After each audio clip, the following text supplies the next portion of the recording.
밀라노의 겨울 하늘은 시릴 정도로 투명하고 청명했으나 재팬 하우스 내부의 공기는 산소가 부족한 밀실처럼 무겁게 가라앉아 있었습니다. 총괄 디렉터 켄은 하얀 장갑을 낀 손으로 전시관 중앙에 놓인 5억 엔짜리 고분재의 뒤틀린 가지를 미세하게 조정했습니다.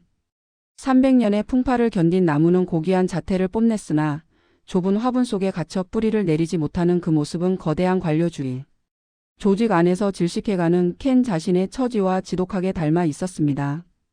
발소리조차 흡수해버리는 최고급 이탈리아산 카펫 위로 기모노를 입은 직원 30명이 자로 잰 듯한 90도 인사를 건넸지만 그 인사를 받아줄 관람객은 그림자조차 보이지 않았습니다.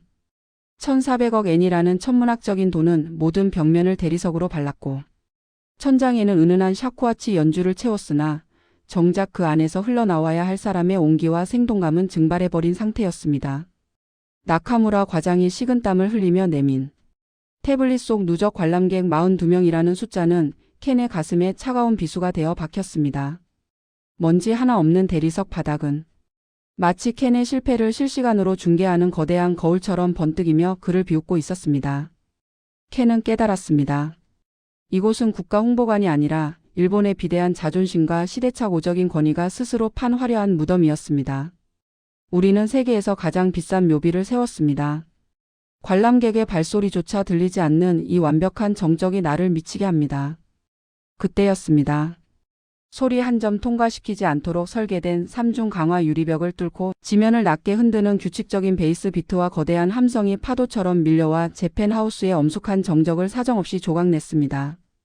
일본 올림픽위원회의 실세이자 무소불위의 권력을 휘두르는 구로다 고문은 지팡이를 대리석 바닥에 쾅 내리치며 서리빨 같은 음성으로 혀를 찼습니다. 천박하기 짝이 없군. 코리아 하우스라고 했던가? 돈이 없으니 저런 저질스러운 소동으로 신성한 올림픽의 격을 떨어뜨리는 거야. 저건 국가 홍보가 아니라 시장 바닥의 구판이지. 구로다의 분노를 뒤로하고 현장 점검을 위해 광장으로 나선 켄은 차가운 겨울 바람보다 더 매서운 시각적 충격에 휩싸였습니다. 재팬 하우스의 거대한 그림자 뒤로 숨겨졌던 한국관 앞에는 끝이 보이지 않는 EKM의 대기줄이 밀라노 도심을 마비시키고 있었습니다. 영하의 날씨에도 사람들은 짜증 대신 서로의 스마트폰 화면을 맞대고 춤을 추며 환하게 웃고 있었습니다. 회색빛 정적에 갇혀 죽어가던 일본관과 대조적으로 한국관 앞은 오색찬란한 빛과 사람들의 거친 숨소리 그리고 생동하는 열기로 가득 차 있었습니다. 그것은 켄이 평생 동안 품격이라는 명목하에 억눌러왔던 인간 본연의 즐거움과 자유로운 활기였습니다. 사토 저질스러운 소음은 무시하십시오. 진정한 일본의 미는 아무도 건드리지 않는 정결함에서 나오는 법입니다. 선글라스를 깊게 눌러쓰고 한국관 안으로 잠입한 켄의 감각을 가장 먼저 깨운 것은 따뜻한 온기와 고소한 참기름 냄새 그리고 달콤한 믹스 커피 향이었습니다. 켄은 입구에 설치된 대형 키오스크를 보고 그 자리에 돌부처처럼 얼어붙었습니다.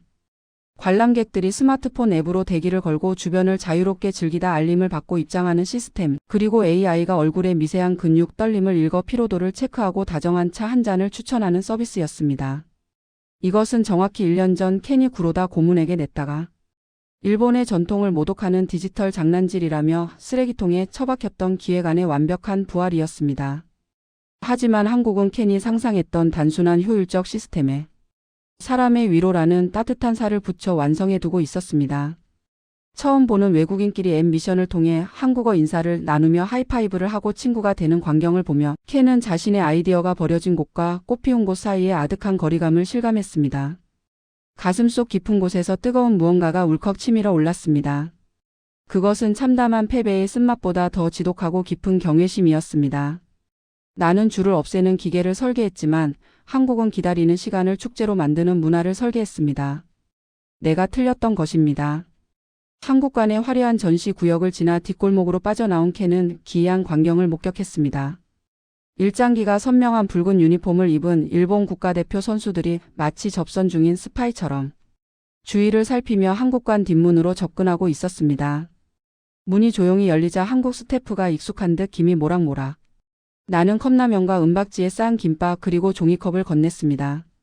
선수들은 찬 바람을 피해 옹기종기 모여 앉아 눈을 감고 뜨거운 국물을 들이켰습니다. 살 것 같다. 재팬 하우스 음식은 예쁘기만 하고 입에 대기도 무서워. 거긴 숨이 막혀서 못 있겠어. 여기가 진짜 천국이야. 선수의 고백은 켄의 심장을 날카로운 메스로 베어내는 것 같았습니다. 1조 원을 들인 집이 선수들에겐 탈출하고 싶은 감옥이었고 고작 78억 원짜리 한국관은 그들의 유일한 안식처였습니다.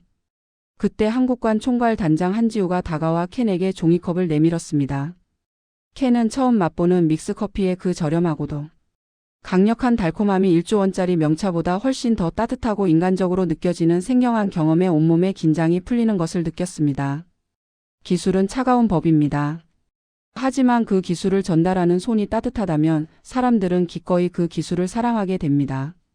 일본관의 처참한 실패가 외신을 통해 전 세계로 타전되자 위기에 몰린 구로다 고문은 켄을 밀실로 불러들였습니다. 그는 켄의 어깨를 으스러질 듯 꽉 쥐며 은밀하고도 추악한 제안을 건넸습니다. 내일 기자회견에서 한국이 우리 기술을 해킹했다고 증언해. 자네가 1년 전 냈던 기획안을 한국이 도둑질해 갔다고 말이야. 그렇게만 하면 자네의 모든 실패를 덮어주고 차기 올림픽 위원장 자리까지 약속하겠네. 켄은 20년 동안 자신을 옥죄어온 일본식 관료주의의 거대한 사슬을 바라보았습니다. 그 사슬은 안락한 미래를 약속하는 생명줄 같았으나 사실은 영혼을 서서히 갉아먹는 독사였습니다. 켄의 내리에는 한국관에서 보았던 외국인들의 환한 미소와 컵라면, 국물 한 모금에 행복해하던 선수들의 얼굴이 스쳐 지나갔습니다. 그는 이제 거짓으로 쌓아 올린 대리석 궁전의 비겁한 주인이 되기보다 진실로 지어 올린 낡은 컨테이너의 정직한 친구가 되고 싶다는 열망에 휩싸였습니다. 구로다가 내민 조작된 증거 서류를 받아든 켄의 눈빛은 밤바다처럼 깊고 비장하게 가라앉았습니다. 국가라는 거대한 배가 침몰하는데 진실 따위가 무슨 상관입니까? 자네는 그저 구명보트에 노만 저으면 됩니다. 전 세계 수백 개의 카메라 렌즈가 켄의 입술에 집중된 메인 미디어 센터 MPC. 구로다는 단상에서 한국의 비도덕적 해킹을 열변하며 기세등등하게 켄을 호명했습니다. 켄은 담담한 걸음걸이로 단상에 올라 USB를 포트에 꽂았습니다. 하지만 대형 스크린에 뜬 것은 해킹의 증거가 아니라 1년 전 구로다가 켄의 기획안을 천박함이라 낙인 찍으며 빨간 펜으로 난도질한 반려서류 원본이었습니다. 장내는 충격에 휩싸였고 셔터 소리가 폭죽처럼 터져 나왔습니다. 한국은 훔치지 않았습니다. 한국은 우리가 품격이라는 낡은 아집 때문에 쓰레기통에 버렸던 미래를 주워 담아 정성껏 꽃피웠을 뿐입니다. 켄의 목소리가 마이크를 타고 광장에 울려 퍼졌습니다. 구로다는 얼굴이 불그락푸르락해져 켄을 강제로 끌어내리려 했으나 켄은 멈추지 않았습니다. 그는 1조 원의 예산이 어떻게 관료들의 명예욕으로 낭비되었는지 낱낱이 고발했습니다. 그것은 조국에 대한 배신이 아니라 진실을 외면하는 썩은 권력에 대한 처절한 응징이자 엔지니어로서의 마지막 자존심이었습니다. 당신들이 말하는 국격은 대리석 바닥에 있었지만 한국이 보여준 국격은 사람들의 웃음 속에 있었습니다. 나는 이제 이 가짜 국격을 버립니다. 기자회견장은 아수라장이 되었고 구로다는 뒷덜미를 잡고 쓰러진 채 앰뷸런스에 실려 나갔습니다. 일본 올림픽위원회의 몰락을 알리는 사이렌 소리가 멀어질 무렵 군중 속에서 IOC 위원장 바우가 직접 단상으로 올라와 켄에게 악수를 청했습니다.